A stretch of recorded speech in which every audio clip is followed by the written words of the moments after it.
नमस्कार मंडळी. झुरळांनी केलेल्या आंदोलनानंतर अनेकांना असं वाटायला लागलंय की आता केंद्रातलं मोदी सरकार जाणार आहे. आंदोलनाच्या मार्फत मोदी सरकारला घालवणं हेच यांचं स्वप्न आहे. कारण त्यांना कळतंय की देशातलं जनमत हे मोदी सरकारच्या बाजूने आहे. त्यामुळे निवडणुकीच्या माध्यमातून मोदी सरकार घालवणं हे शक्य नाहीये. त्यातही विरोधी पक्ष हे अस्ताव्यस्त आहेत, त्यांची एकी होत नाहीये.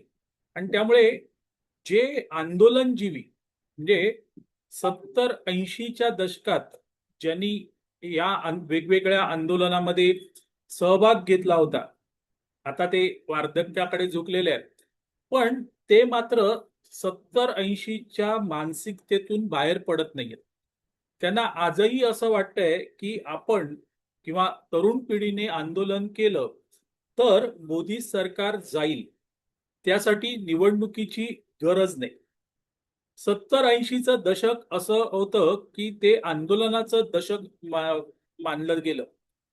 70 मध्ये 80 मध्ये अनेक आंदोलनं झाली. अगदी छोट्या छोट्या कारणावरून आंदोलनं व्हायची. त्यावेळेस जे राजकीय सामाजिक क्षेत्रात काम करायचे ते आंदोलनकर्त्यांना नेमकी हीच गोष्ट सांगायची की आंदोलन करा म्हणजे मग काँग्रेसचं सरकार जाईल.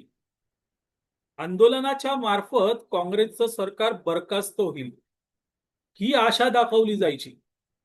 पण आंदोलनाच्या मार्फत मात्र कधीच कोणतंही सरकार गेलं नाही हे वास्तव आहे.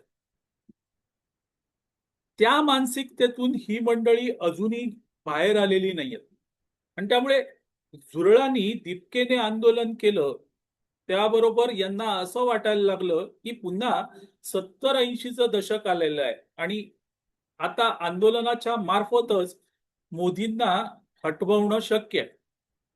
पण मंडळी, या देशामध्ये आतापर्यंत जी जी काही आंदोलनं झाली म्हणजे अगदी स्वातंत्र्य काळापासून जी आंदोलनं बघू आपण, त्याने सरकार गेलं का?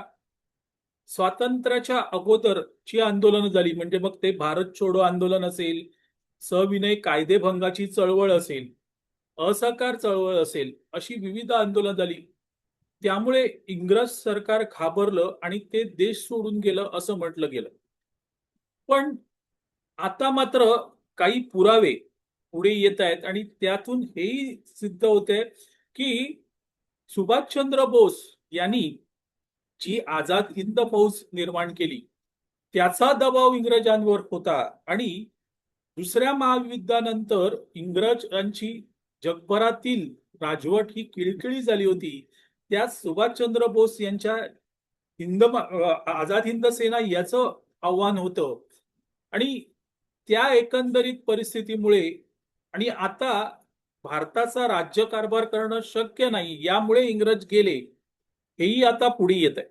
अर्थात त्यामध्ये मतमतांतर आहेत पण ती बाजू तुम्हाला टाळून चालणार नाही. केवळ आंदोलनं हेच नाही तर तीही एक बाजू होती. स्वातंत्र्यानंतरच्या काळामध्ये सगळ्यात मोठं आंदोलन झालं ते 1956 ते 1960 मुंबईसह स्वतंत्र मराठी भाषिक राज्यासाठी हे आंदोलन झालं. आणि या आंदोलनामध्ये 106 हुतात्मे झाले. मुंबई महाराष्ट्राला मिळाली पण बेळगाव, निपाणी, कारवार अजूनही महाराष्ट्रात आलेला नाहीये. 106 हुतात्म्यानंतर, कारण या गोळ्या मुळातच काँग्रेसच्या सरकारने चालवल्या होत्या. पण महाराष्ट्रातलं काँग्रेसचं सरकार गेलं का? नाही गेलं मित्रांनो, नाही गेलं. ते का नाही गेलं त्याचीही कारण मीमांसा मी पुढे करणार आहे. त्यानंतर जेपी आंदोलन 1974 ते 1975 भ्रष्टाचार विरोधात जयप्रकाश नारायण यांनी देशभरात त्यांच्या नेतृत्वाखाली देशभरात आंदोलन झालं. इथे एक चूक राज्यकर्त्यांची झाली आणि ती म्हणजे तत्कालीन पंतप्रधान इंदिरा गांधी यांनी आणीबाणी लावली. आणि मग त्यानंतर त्या आणीबाणीनंतर देशातलं जनमत प्रक्षुब्ध झालं. केवळ जयप्रकाश नारायण यांच्या भ्रष्टाचार विरोधी आंदोलनामुळे नाही मित्रांनो, आणि तिथे काँग्रेसला सत्ता गमवावी लागली. पण नंतर आलेल्या जनता पक्षाच्या सरकारने किती वर्ष देशात राज्य केलं? काँग्रेसला पर्याय नाही म्हणून पुन्हा लोकांनी काँग्रेसलाच निवडून दिलं ना, तेही आंदोलन संपलं. त्यानंतरची अनेक आंदोलनं बघा मित्रा, अनेक आंदोलनं बघा. अण्णा हजारेंचं आंदोलन लोकपाल विधेयकासाठी झालं. हे आंदोलन सगळ्यात मोठं होतं आणि ते आंदोलन काही अंशी यशस्वी झालं. पण म्हणून सरकार पडलं नाही. सरकार पडायला निवडणूकच घ्यावी लागली. निवडणुकीच्या माध्यमातूनच सरकार गेलं. त्या आंदोलनामध्ये लोकांची सहानुभूती त्या आंदोलनासोबत होती. शेतकऱ्यांचं आंदोलन झालं. असं वाटलं की आता मोदी सरकार पुन्हा येणार नाही. आलं की मोदी सरकार. महाराष्ट्रामध्ये मराठा आंदोलन झालं. लाखांचे मोर्चे निघाले. महाराष्ट्रामध्ये भाजपचं सरकार पुन्हा येणार नाही असं म्हटलं गेलं. पण लोकांनी निवडणुकीत मात्र भाजप शिवसेनेच्या युतीला मतदान केलं. ही गोष्ट वेगळी की उद्धव ठाकरे मुख्यमंत्री होण्यासाठी फुटले. नाही गेलं सरकार. लोकसभा निवडणुकीत भाजप महायुतीला थोडी माघार घ्यावी लागली. पण जिथे जिथे मनोज जरांगे पाटील यांचं आंदोलन झालं तिथे मात्र भाजपचे किंवा शिंदेच्या शिवसेनेचेच खासदार निवडून आले. आणि विधानसभा निवडणूक मित्रांनो 2024 याच्यात तर हम्पिंग मेजॉरिटीने भाजप, शिवसेना आणि राष्ट्रवादी यांचं सरकार आलं. मुद्दा असा आहे की ज्या आंदोलनाद्वारे सरकार उलथून लावता येत नाही, तरीही नवीन नवीन तरुणांना या आंदोलनासाठी आणि मुळात सरकार उलथून लावण्यासाठी भडकवलं जातं. याचा काहीही फरक पडत नाही, तरीही हे वारंवार होतं. का होतं? कारण 70-80 मधले जे आंदोलनजीवी लोक होती, जे तिथून ती लोक आंदोलनजीवी झाले, त्यांची खास अजूनही गेलेली नाहीये. त्यांना अजूनही असं वाटतंय की आपण आंदोलन करावं आणि आपण आंदोलन केलं तर सरकार उलथेल.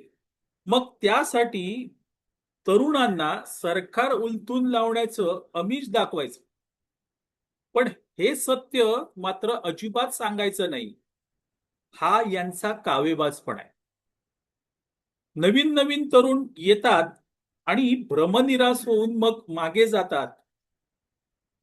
पण ही जी 70-80 मधले आंदोलनजीवी आता बुडे झालेले लोक आहेत ना, त्यांची खास अजूनही संपलेली नाहीये.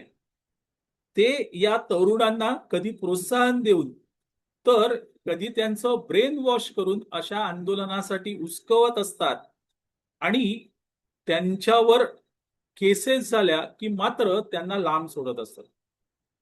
या सगळ्या परिस्थितीतून मीही गेलेलो आहे मित्र, मीही गेलेलो. पण वेळीच बाहेर आलो आणि यांचा कावेबाजपणा ओळखलेला आहे. सांगायचे, घोषणा द्यायच्या, पोलिसांना भिडायचं आणि उत्तर काय? तर उद्या सरकार कोसळणार. उद्या उद्या काँग्रेसचं सरकार कोसळलंच नाही हो राज्यात. एकदम 95 साली जेव्हा युतीचं शासन आलं तोपर्यंत काँग्रेसचं सरकार होतं. मुद्दा असा आहे की का लोक ज्यांच्या विरोधात आंदोलन होतं त्यांना बदलत नाही.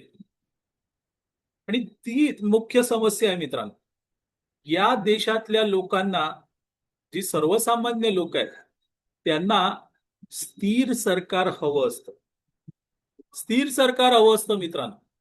आणि गव्हर्नमेंट दॅट्स वर्क याच्यावर या देशातील जनता विश्वास ठेवते.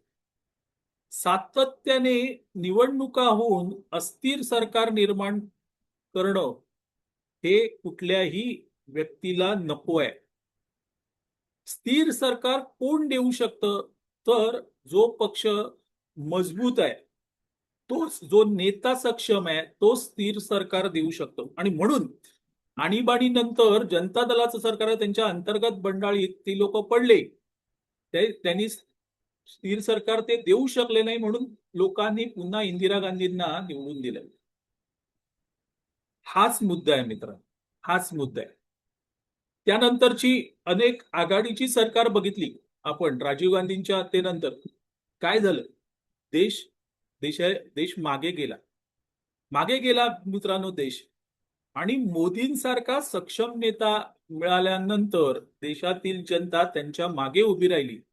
कारण जनतेला माहित होतं की मोदी हे स्थिर सरकार देऊ शकतील, आणि मोदींनी ते स्थिर सरकार दिलं. आज 12 वर्ष झाली मोदी सत्तेत आहे, देशाचा विकास करताय. असं सरकार पाडणं शक्य नाही. परिस्थिती अशी आहे, विरोधकांमध्ये एक सक्षम नेता नाहीये जो पंतप्रधान म्हणून पुढे येईल.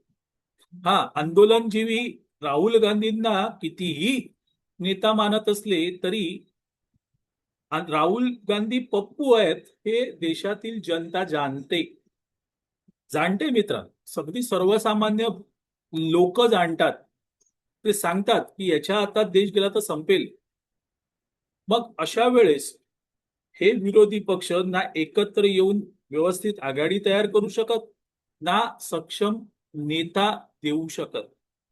आणि म्हणून म्हणतात ना मित्रांनो की जोपर्यंत राहुल गांधी आहेत तोपर्यंत मोदींना कोणतंही भय नाही आहे.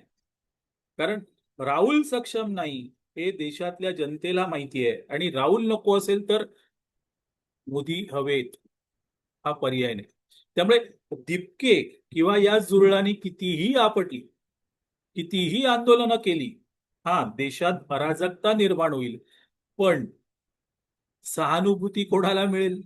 आजही सर्वसामान्य जनतेला विचारा. जनता हळहळली.